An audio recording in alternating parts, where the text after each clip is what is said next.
Hello students, कैसे हो। Last class में अपन ने आयनिक इक्विलिब्रियम स्टार्ट किया था। आज अपन उसका पार्ट 2 स्टार्ट करेंगे। तो अपन देखते हैं लास्ट क्लास में थोड़ा सा क्या पढ़े थे, उसका रिवीजन करते हैं। तो लास्ट क्लास में हम लोग चैप्टर के भी अंदर एंट्री नहीं किए थे, कुछ बेसिक्स टर्म को डिफाइन कर रहे हैं, ठीक है ना।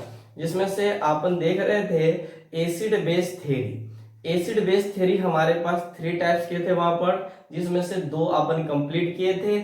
पहला आर्हेनियस थ्योरी, दूसरा ब्रॉन्स्टेड-लैवरी कॉन्सेप्ट। ठीक, ये अपन ने कंप्लीट कर लिया था। और एक लास्ट है आपके पास लेविस एसिड बेस कॉन्सेप्ट। ठीक, तो देखते हैं आर्हेनियस थ्योरी क्या था।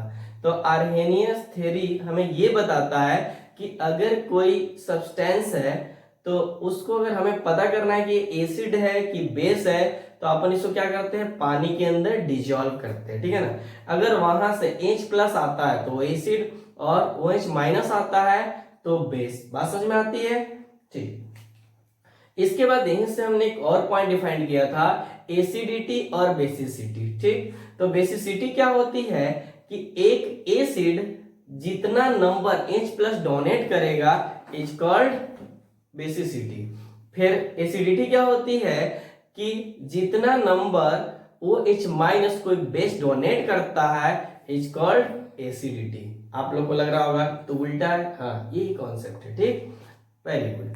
फिर अपन ने देखा था अगला कौन सा, ब्रॉन्स्टेड-लैवरी कॉन्सेप्ट। तो फिर आप बोलोगे कि फिर अपन ने फिर आर्हेनियस के बाद ब्रॉन्स्टेड को क्यों लाया। तो बात समझिएगा, उनकी कुछ लिमिटेशन थी। किनकी, आर्हेनियस थ्योरी की। बात समझिएगा, अपन ने किया भी था वहां पर। तो लिमिटेशन क्या थी कि वो किसी भी सब्सटेंस को एसिड बेस जो देख रहे थे, कहां पर, पानी के अंदर डिजोल्व करके। बात समझ में आ रही है ना। H+ आया तो एसिड, OH- आया तो बेस। बात समझ में आई। ठीक, बट कोई कोई ऐसे भी कंपाउंड थे, ठीक है ना, जो H+ और OH- नहीं देते, फिर भी वो एसिड बेस थे। बात समझ में आती है। जैसे बेस की बात करते हैं तो अमोनिया, या एसिड की बात करते हैं तो HCl गैस। जबकि हम लोग एक्वस के बारे में जान रहे थे, लेकिन गैस को वो डिफाइन नहीं किया था। इसलिए हम लोग आते हैं नेक्स्ट पॉइंट पे, ब्रॉन्स्टेड-लैवरी कॉन्सेप्ट। ये बहुत ही अच्छा है, काफी इंपॉर्टेंट भी है और ऑर्गेनिक में यूज भी है। ठीक, इन्होंने मात्र एक वर्ड में डिफिनेशन दिया था एसिड बेस का। उन्होंने बोला H+ donor is called acid, H+ acceptor is called base. बात समझ में आती है, वेरी गुड। फिर यहीं से उन्होंने एक बात डिफाइन किया, क्या चीज, कंजुगेटेड एसिड बेस कॉन्सेप्ट, या इसको आप ऐसे ही बोल सकते हो, कंजुगेट एसिड बेस पेयर। ठीक है ना, बोल सकते हो। देखिए, जो कंजुगेट एसिड बेस पेयर होते हैं वो सिर्फ और सिर्फ एक हाइड्रोजन की डिफरेंस के लिए यूज होता है। बात समझ में आती है। तो फिर अपन ने देखा था कि कंजुगेट बेस क्या होता है। बात समझिएगा यहां पर। फिर अपन ने क्या देखा था कि कंजुगेट बेस क्या होता है। तो अपन ने देखा था कंजुगेट बेस के लिए कि एक हाइड्रोजन रिमूव हो जाए एसिड से। जैसे HCl था तो यहां से एक, सिर्फ और सिर्फ एक हाइड्रोजन, ठीक है ना, तो Cl। तो ये एसिड है तो ये क्या हो गया, कंजुगेटेड बेस। ठीक, इसके बाद फिर अपन ने देखा था कंजुगेटेड एसिड, ठीक है ना। तो कंजुगेटेड एसिड में क्या होता है कि एक बेस में अगर आप एक हाइड्रोजन, सिर्फ और सिर्फ एक हाइड्रोजन को ऐड करते हो, ठीक है ना, तो बनने वाला जो रहेगा उसको क्या बोलोगे, कंजुगेटेड क्या, बेस।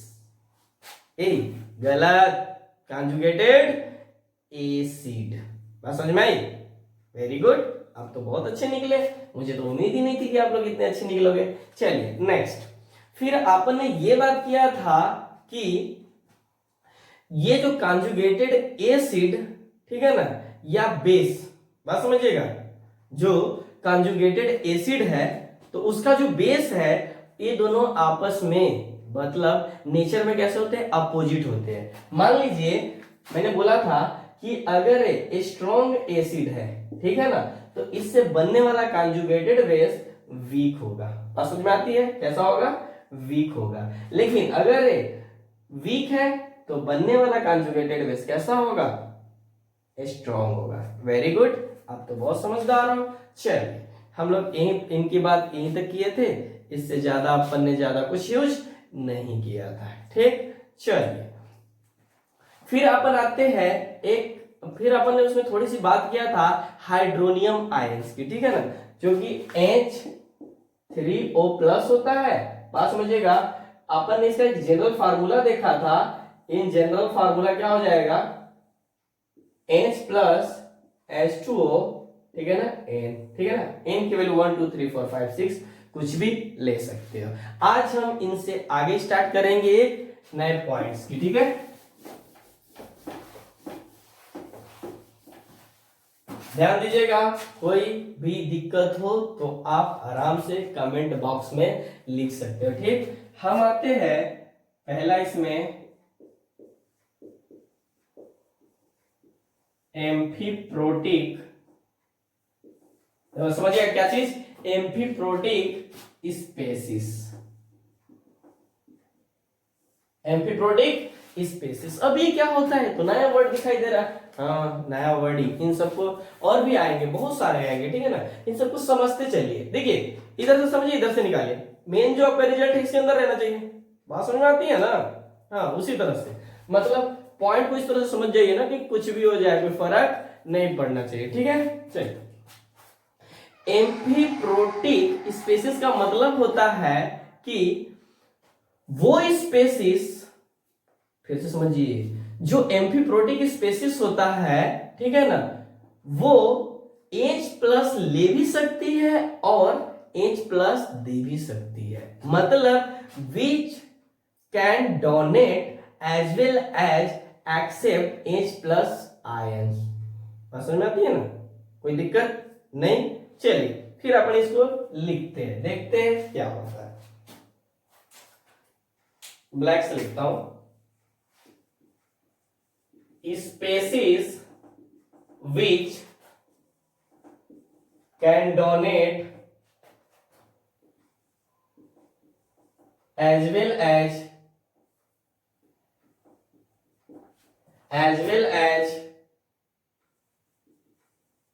accept H+ आयंस, ठीक है ना। इसे क्या बोलते हैं, एम्फीप्रोटिक स्पेसिस। कोई दिक्कत, बात समझिएगा, मतलब वो H+ को दे भी सकता है और H+ को ले भी सकता है, ठीक है। चलिए कुछ एग्जांपल्स करते हैं जिससे अपन का क्लियर होगा। देखो, एक एग्जांपल हमारे पास H2SO4, ठीक, इसने एक H+ को डोनेट किया, फिर आपके पास क्या बना, HSO4-, ठीक है। ध्यान दीजिएगा, ये जो है एम्फीप्रोटिक स्पेसिस है। कैसे, तो बात समझिए कैसे, यहां पर मैं दिखाता हूं, आप लोग लिखेगा मतलब ये समझिए, HSO4-। देखो, अगर ये क्या करता है, इसमें अगर आप लोग, अरे इधर तुम लोग गलत एरर मत समझ लेना, यहां पर क्या करते हो, H+ एक ऐड करते हो, क्या करते हो, H2SO4 बना देगा। अगर एक रिमूव करते हो, ठीक है, तो ये क्या बना देगा, ध्यान दीजिएगा, क्या बनाएगा, SO4-2। दिक्कत है ना। यहां पर देखिए, ये जो स्पेसिस है वो H+ ले भी सकता है, H+ दे भी सकता है। वेरी गुड, आगे बढ़ते हैं अपन, ठीक। यानी इस तरह के स्पेसिस को क्या बोलते हैं अपन, एम्फीप्रोटिक स्पेसिस। बात समझ में आती है, वेरी गुड। नेक्स्ट हम लोग एक और एग्जांपल ले सकते हैं, इनका बहुत सारा एग्जांपल होता है, लेकिन आप लोग को बस कॉन्सेप्ट क्लियर होना चाहिए, ठीक है ना, क्योंकि अंदर जब अपन लेक्चर के चलेंगे यानी चैप्टर के अंदर एंट्री करेंगे तो और भी बहुत सारी चीजें देखने को मिलेगा, ठीक। चलिए अपन लेते हैं H2, ये तो देख ही लिया था,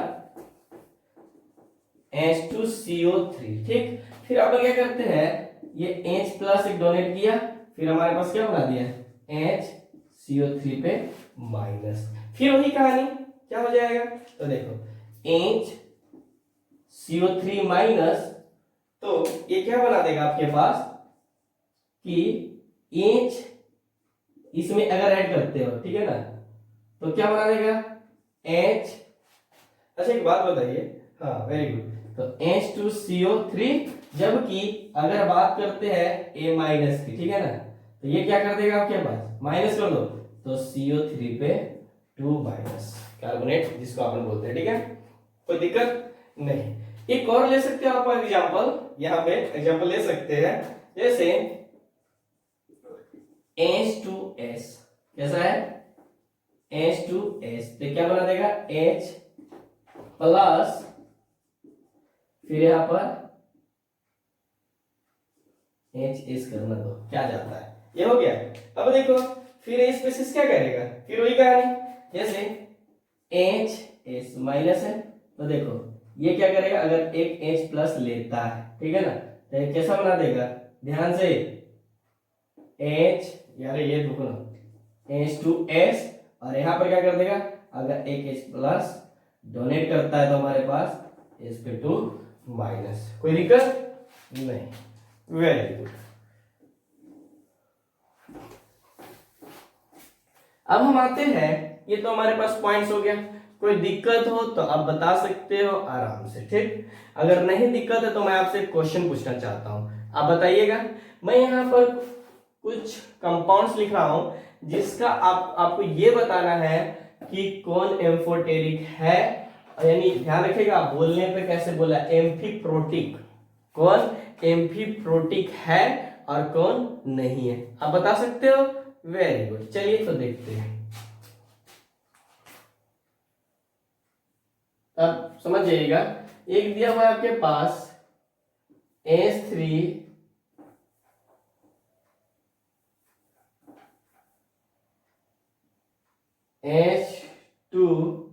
H2SO4 पे माइनस, फिर H2SO3 पे माइनस, फिर आपके पास दिया हुआ है H2SO2 पे एक माइनस, ठीक है, बताइए कौन एम्फोप्रोटिक है और कौन एम्फीप्रोटिक नहीं है, बताइए फटाफट, कोई दिक्कत नहीं होना चाहिए।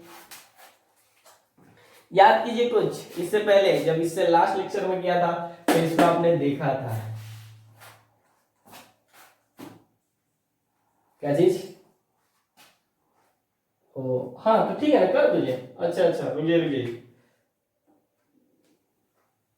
ये है क्या, वेरी गुड, यहाँ पर क्या था ए, अच्छा इसको करेक्ट कर लीजिएगा आप लोग, पी को, फिर यहाँ पर क्या हो गया,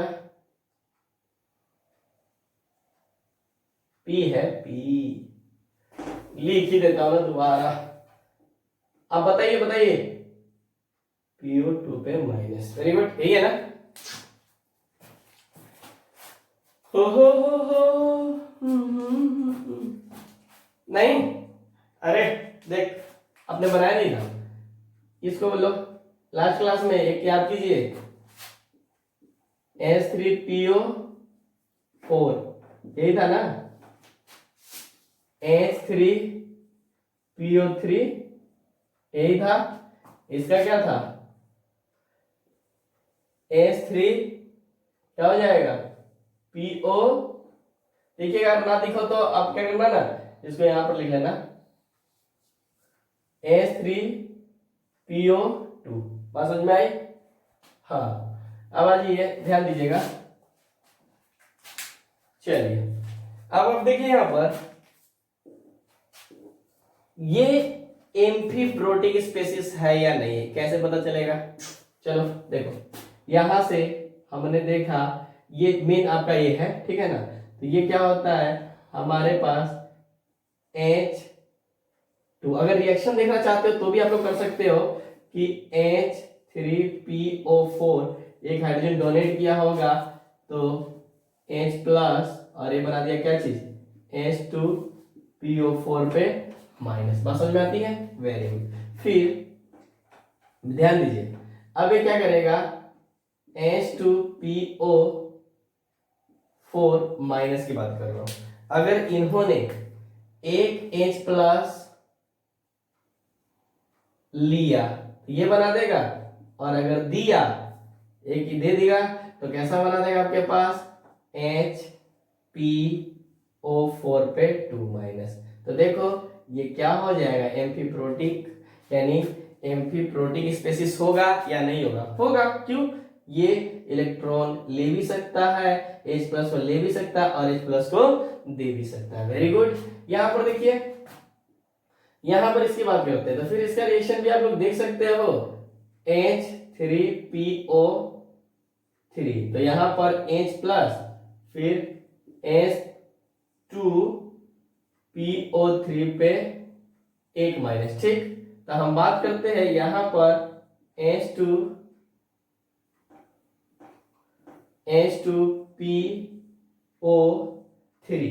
ठीक है ना, पे माइनस। ठीक, अब देखिए यहाँ पे ये जो हो जाएगा, तो देख जब एक हाइड्रोजन लेगा, ध्यान दीजिएगा, एक हाइड्रोजन लेगा तो क्या बना देगा ये, और जब एक हाइड्रोजन डोनेट करेगा तो ये आपके पास बना देगा कितना, HPO3 पे 2 माइनस। ठीक है, कोई दिक्कत नहीं। अब देखो यहाँ पर इनके बारे में देखते हैं। H2, इस रिएक्शन को लिखते हैं, रिएक्शन भी कर देता हूं ताकि कोई दिक्कत ना हो।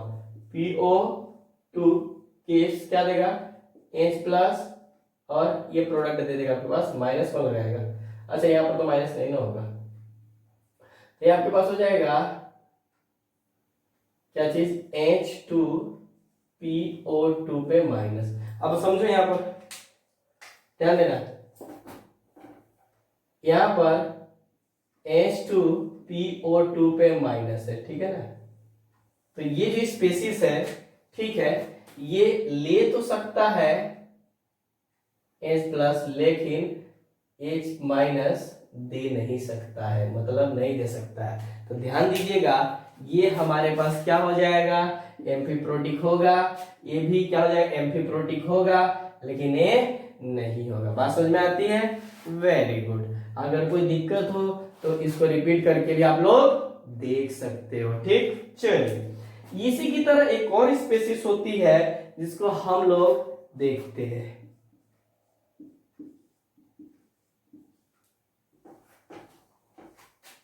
ये एम्फोप्रोटिक था ना, तो ये होता है एम्फोटेरिक स्पेसिस। कैसा होता है, एम्फोटेरिक स्पेसिस।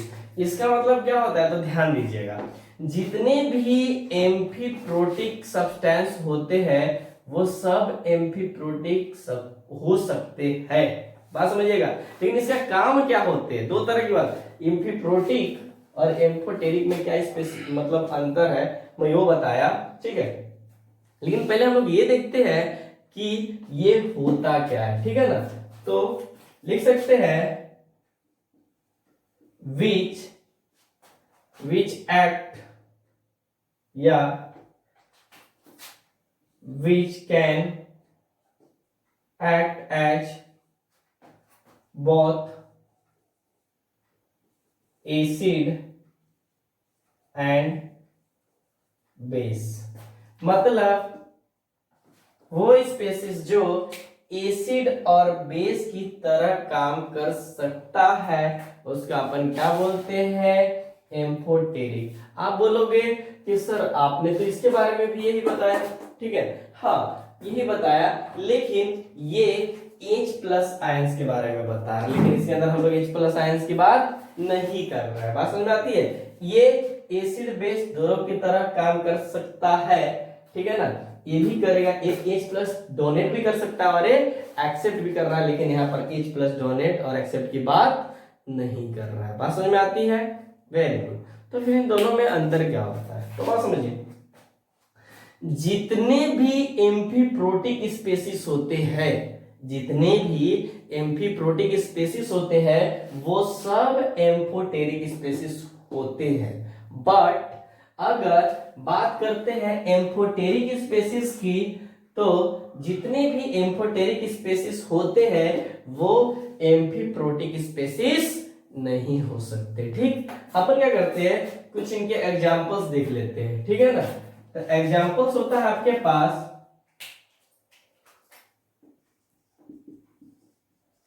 जिंक सल्फेट, फिर होता है आपके पास बहुत सारा होता है, आप लोग लिख भी सकते हो, एल्युमिनियम हाइड्रोक्साइड, ठीक है ना, ईटीसी।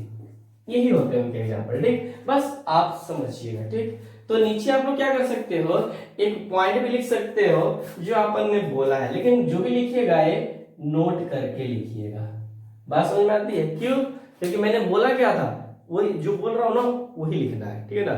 यानी ऑल एम्फीप्रोटिक स्पेसिस, क्या चीज लिख दो, क्या, ऑल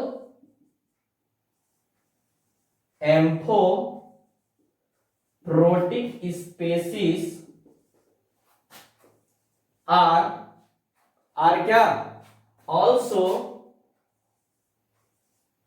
आ गया, एम्फोटेरिक, एम्फोटेरिक। बट अगर बात करते हैं, चलो इसको पॉइंट 1 ले लीजिए, पॉइंट 2, बट ऑल क्या, एम्फोटेरिक स्पेसिस, क्या, स्पेसिस आर, मतलब नहीं, आर नॉट एम्फोप्रोटिक स्पेसिस। समझ नहीं, कोई दिक्कत नहीं। तो बस आप थोड़ा सा ये ध्यान रखिएगा कि एम्फोटेरिक यानी एम्फीप्रोटिक और एम्फोटेरिक स्पेसिस क्या होते हैं और किस तरह से हम इनका पता लगाते हैं। ये बहुत इंपॉर्टेंट है, इसको ध्यान रखिएगा आप, ठीक है ना। और थोड़ा सा इनको भी देखिएगा, ठीक है ना, इन दोनों में थोड़ा डिफरेंस की बात करते हैं, ठीक है। अरे आपका बहुत इंपॉर्टेंट क्वेश्चन, ठीक। आप इसको नोट कीजिए, फिर हम आते हैं नेक्स्ट पॉइंट पे, ठीक है ना, फिर मिटाते हैं। जब तक थोड़ी देर अपन करते हैं।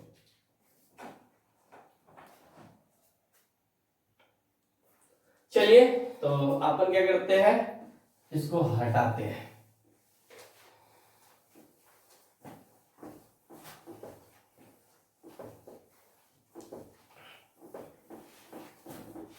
चलिए, फिर अपन आते हैं नेक्स्ट पॉइंट्स पे। इसी के अंदर एक और छोटा सा पॉइंट होता है, सेल्फ आयोनाइजेशन। क्या चीज, सेल्फ आयोनाइजेशन, या एक और भी होता है ऑटो प्रोटोनेशन, ठीक है।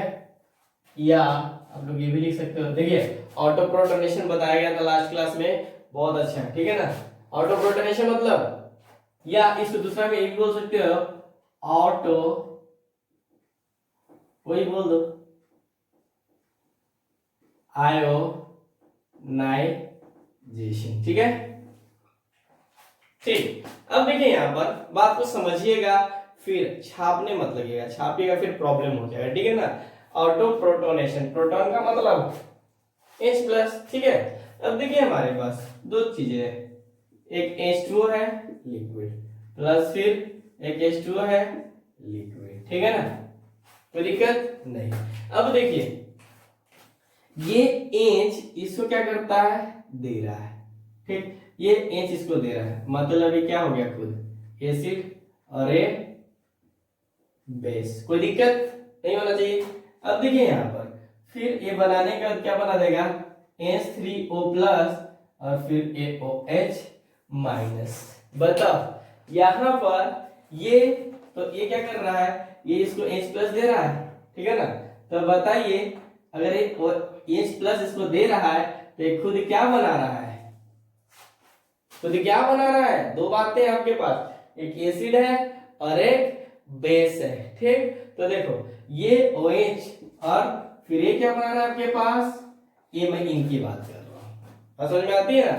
तो ये हो गया आपके पास, देखिए ये एक एसिड है, तो ये क्या हो जाएगा आपके पास, उल्टा की सीधा, कंजुगेटेड बेस, और ये हो गया कंजुगेटेड एसिड। लास्ट क्लास में अपन जो पढ़े थे ब्रॉन्स्टेड लोरिक कॉन्सेप्ट, इसको आप लोग दो तरह से लिख सकते हो, जैसे इसको आप लिख दीजिए 2H2O, ठीक है ना, और H3O प्लस फिर OH माइनस, समझ में आती है। या और भी तरह से लिख सकते हो, ठीक है ना, एक मॉलिक्यूल के लिए, ठीक है ना, क्या हो जाएगा, H2O लिक्विड क्या हो जाएगा फिर H प्लस और OH माइनस। इसमें कोई दिक्कत नहीं है, बस इसको ध्यान से हमेशा समझते रहिएगा, ठीक है ना। बस ये जब ये हो जाएगा तो ध्यान रखिएगा इक्वस, अरे कैसा हो जाएगा इक्वस में, ठीक। क्योंकि अपन ने इसको लिया है ना, वेरी गुड, ठीक। चलिए ये छोटी सी बात थी जो कि हमें करना था। अब हम लोग आते हैं अपने लास्ट पॉइंट पे, यानी लास्ट जो बचा हुआ था हमारा लेविस एसिड बेस कॉन्सेप्ट, ठीक है। तो मैं इसको मिटा देता हूं। देखिए अब ब्राउनस्टेड जब खत्म हुआ, ठीक है ना, तो हालांकि वो भी मतलब फेल नहीं हुआ, ठीक है ना, बात समझिएगा। वहां पर लोग आज की दुनिया में जो केमिस्ट है हर चीज को इलेक्ट्रॉन पे लेके जाना चाहते हैं, ताकि उनका जो कॉन्सेप्ट होता है काफी क्लियर हो जाता है। हर चीज को किस पे लेके जाना चाहता है, इलेक्ट्रॉन पे लेके जाना। मतलब हम इलेक्ट्रॉन से देखना चाहते हैं कि वो एसिड है कि बेस है, एक्स है, वाई, जेड है, क्या है, बात समझ में आती है। तो हम लोग आते हैं अब किसके ऊपर, ये हमारे पास लास्ट है, ठीक है ना। ये सब तो जितने पढ़ रहे थे सब तो पॉइंट थे। और ये थर्ड है हमारे पास लेविस एसिड बेस कॉन्सेप्ट। ध्यान दीजिए क्या चीज, लेविस एसिड बेस कॉन्सेप्ट, या इसी को अपन इलेक्ट्रॉन थ्योरी भी बोलते हैं। मतलब ये मतलब अपन ने क्या किया, सब तो देख लिया, H plus donor, OH minus, H plus acceptor, H plus donor, इस सब के बारे में तो जान लिए। अब इलेक्ट्रॉन के बेसिस पे पता करना है, ठीक है ना। तो इसी का दूसरा नाम हो जाता है क्या चीज, मतलब अपने मन से लिखा जाता है इलेक्ट्रॉन थ्योरी। और ये कब हुआ था, कब बताया गया था लेविस बेस कॉन्सेप्ट, इन 1923 में, ठीक है ना। ये सब आपको जरूरत नहीं है, आप लोग ये नहीं पढ़ रहे हो, जनरल कंपटीशन की तैयारी नहीं कर रहे हो, लेकिन याद होना चाहिए, तभी तो कुछ बातें होगी ना, समझ में आती है। अब आ जाइए, मैं इसको और अच्छे तरीके से बता रहा हूं। देखिए यहां पर सभी ध्यान से देखना, लोन पेयर एक्सेप्ट, यहां पर लोन पेयर की बात करते हैं, 2 इलेक्ट्रॉन है ना वहां पर, lone pair acceptor is called acid. अब तुम कहोगे ये कोई बात हो गई, ये एसिड ये कैसे हुआ, लोन पेयर को एक्सेप्ट करेगा तो एसिड कैसे हो जाएगा। यस देख, अब देखिए लोन पेयर को एक्सेप्ट करेगा तो वो एसिड होगा, और लोन पेयर को डोनेट करेगा तो बेस होगा। बात समझ में आती है, कोई दिक्कत नहीं, इतना समझिए। लोन पेयर एक्सेप्टर को क्या बोलेंगे, एसिड, ठीक। अभी बहुत सारे हो सकते हैं, 2 तरह की, जितने भी पॉजिटिव चार्ज होते हैं, यानी लोन पेयर एक्सेप्ट करेगा तो लोन पेयर एक्सेप्ट करने वाला कौन हो सकता है, पॉजिटिव चार्ज स्पीसीज, यानी पॉजिटिव चार्ज स्पीसीज होती है, ठीक है ना, उसको भी अपन क्या बोल सकते हैं, इज कॉल्ड एसिड। अरे वही बात हो गया, लोन पेयर एक्सेप्ट कौन करेगा, पॉजिटिव चार्ज, ठीक है ना। जैसे अगर आपके पास एग्जांपल की बात किया जाए, ध्यान दीजिएगा, Cl पे प्लस, Al पे प्लस, ठीक है ना, और बता सकते हो H पे प्लस, H3O पे प्लस, ETC पे प्लस, और भी बहुत सारा हो सकता है, एक्सेट्रा एक्सेट्रा एक्सेट्रा, ठीक है। बात हम आगे की करते हैं। ये तो हमें बात समझ में आया कि ये पॉजिटिव चार्ज के लिए हमने बात किया। एक और बात होती है कि कुछ न्यूट्रल स्पेसिस भी होते हैं, मतलब यहां पर बात करते हैं न्यूट्रल स्पेसिस को भी अपन क्या बोल सकते हैं, देखिए न्यूट्रल स्पेसिस आर इलेक्ट्रॉन क्या चीज, डिफिशिएंट। ध्यान दीजिएगा, neutral species are electron deficient. आप कैसे समझोगे, तो देखो आप लोगों ने BF3 का नाम सुना होगा, ठीक है। देखिए हालांकि यहाँ पर इनका ऑक्टेट कंप्लीट नहीं है। इसके पास कितने होते हैं, बोरॉन के पास 3 इलेक्ट्रॉन होते हैं, ठीक है ना। तो इसका ऑक्टेट कंप्लीट है क्या, नहीं है। क्या देखो, इसका जो ऑर्बिटल है कैसा है, वैकेंट है, ठीक है ना। ऑर्बिटल कैसा है, वैकेंट है, तो इसको इलेक्ट्रॉन की जरूरत है, ठीक है ना। और भी हो सकता है आपके पास AlCl3, ठीक है ना, SnCl3, ठीक है ना, या आप लोग कुछ भी लगा सकते हो, ठीक है ना, SnCl4 etc, ठीक है ना। ये लोग इलेक्ट्रॉन डिफिशियंट है, न्यूट्रल स्पेसिस है, मतलब हमें ऐसा लगता है कि इसके ऊपर कोई चार्ज नहीं है, लेकिन ओरिजिनली चार्ज है। बात समझ में आती है। मैं इनका क्या करूंगा, रिएक्शन भी बताऊंगा, लेकिन अपन क्या करते हैं, पहले इसको खत्म करते हैं क्योंकि बहुत टाइम हो रहा है, ठीक। फिर उसके बाद हम आते हैं, ये तो अपन ने बात किया किसके लिए, एसिड के लिए, ठीक। अब आते हैं इसके बेस, कि बेस क्या होता है, तो कुछ नहीं, lone pair donor is called base, या एक और बात बोल सकते हो, negative charge species is called क्या, बेस। अरे देखो, कभी भी निगेटिव किसी एटम के ऊपर है ना, तो इसका मतलब 2 इलेक्ट्रॉन ही होता है, बस समझ में आ रही ना, 2 इलेक्ट्रॉन ही होता है, कोई दिक्कत है नहीं। जैसे अब मान लीजिए बहुत सारी चीजें होती है स्पेसिस, जैसे एग्जांपल में निगेटिव स्पेसिस वाले ले लो, Cl पे माइनस, और बताओ बहुत सारी चीजों पे होती है, जैसे Br पे माइनस, H2 पे माइनस, और बहुत सारी चीजें होती है, जी ले सकते हो, या ETC लिख दीजिए, ठीक है ना, हो गया। अब तुम बोलोगे सर लोन पेयर डोनर की तरह मुझे कुछ समझ में नहीं आया, तो देखना, देखो जैसे NH3 है, ठीक है, तो इसके पास लोन पेयर है, ठीक, लोन पेयर है ना, इसको मैं थोड़ा और बढ़िया से लिखता हूं, ये क्या है, NH3 है, ये है NH3 है। अब देख इसके सामने कोई BH3 आ गया, ठीक, तो देखो ये कैसा इलेक्ट्रॉन डिफिशिएंट है, तो अपना दोनों इलेक्ट्रॉन इसको देता है, ठीक। तो देख ये इलेक्ट्रॉन दे रहा है, तो ये electron donor group base, electron acceptor group acid.